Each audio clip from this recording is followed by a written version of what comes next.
One human experiment of the same vein was Puritt-Igoe, an urban housing project consisting of 33 11-story apartment buildings on St. Louis's lower north side. These developments are run by the St. Louis Housing Authority. This is a far cry from the crowded, collapsing tenements that many of these people have known. Here in bright new buildings with spacious grounds, they can live with indoor plumbing, electric lights, fresh plastered walls, and the rest of the conveniences that are expected in the 20th century. First occupied in 1954, the same year as Calhoun began his mouse studies at NehemiYAH, Puritt-Igoe was supposed to be a shining solution to overcrowding and to replace the dilapidated mess of poor and working-class slums that had taken over most of St. Louis, when half the industrial base moved away after the war. But there were strings attached. All kinds of regulations and restrictions were put on the Puritt-Igoe residents.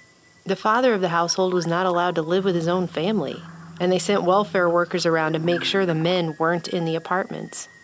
The people were put under total control and became hopelessly dependent.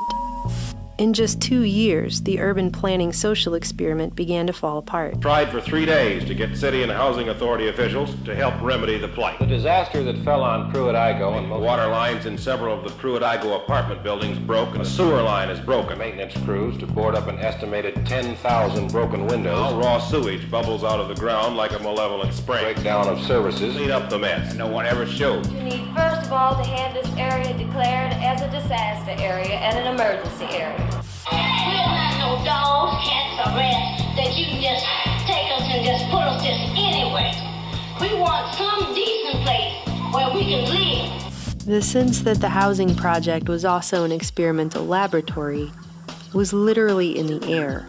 It came out decades later that during the 1950s and 60s, Puritt-Igoe was even the subject of top-secret chemical warfare tests conducted by the U.S. military. In 1972, the Rockefeller Foundation funded a study that's become known as the Mouse Utopia experiment. Something like it was discussed in the film The Matrix when Agent Smith is interrogating Morpheus. It's a little-known fact that the first Matrix was programmed to be an ideal habitat for humans, all needs provided for, but it failed miserably.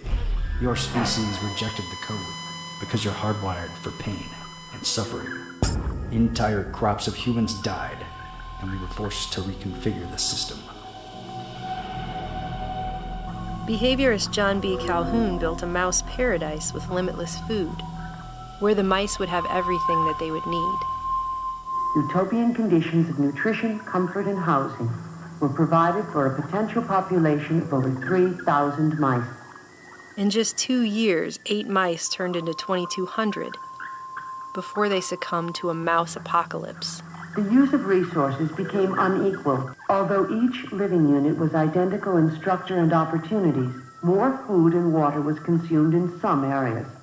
What Calhoun found was, once the population increased to a certain threshold, even though they technically had everything they needed, those who lived in the highly populated areas would become randomly aggressive, violent, and withdrawn.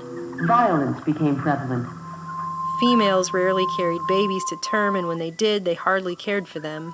The larger the population, the less care a mother gives to her nest and young. The younger generations would not even attempt to reproduce, but spent all of their time eating and grooming themselves, and ultimately they grew quite dumb. Other young mice growing into adulthood exhibited an even different type of behavior. Dr. Calhoun called these individuals the beautiful ones. Their time was devoted solely to grooming, eating, and sleeping. They never involved themselves with others, engaged in sex, nor would they fight. All appeared as a beautiful exhibit of the species, with keen, alert eyes and a healthy, well-kept body. These mice, however, could not cope with unusual stimuli. Though they looked inquisitive, they were, in fact, very stupid. The study was repeated with rats hooked up to electromagnetic sensors in a multi-level high-rise-like structure, with similar results. Though they technically had everything they needed, they lacked purpose.